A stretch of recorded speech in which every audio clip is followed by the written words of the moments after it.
حسناك. كنا وربي غارقين بغينا حتى ربطنا حبلنا بعراك، حتى ربطنا حبلنا بعراك. كان النبي صلى الله عليه وسلم محبا للصلاة مقبلا عليها يجد فيها سعادته وراحته، لذا كان يقول صلى الله عليه وسلم: وجعلت قرة عيني في الصلاة.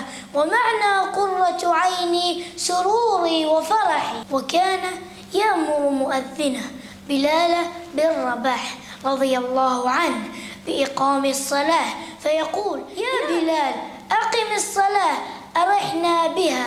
وكان صلى الله عليه وسلم إذا أصابه هم أو حزن أو شد عليه كرب توجه إلى الصلاة. خشوعه صلى الله عليه وسلم في الصلاة. ومن خشوعه صلى الله عليه وسلم في صلاته وما حدث بها حذيفة رضي الله عنه أنه صلى مع النبي صلى الله عليه وسلم، فكان يقرأ مترسلا معناها متأنيا إذا مر بها آية فيها تسبيح سبح، وإذا مر بسؤال سأل، وإذا مر بتعوذ تعوذ.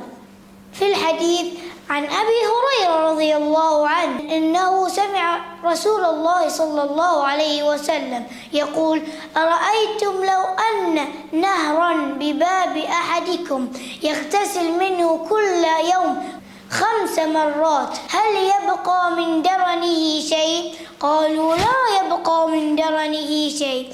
قال: فذلك مثل الصلوات الخمس يمحو الله بهن الخطايا. يرى في الظلام فأشرقت شمس الهداية يوم لاح سناك. كنا وربي غارقين بغينا حتى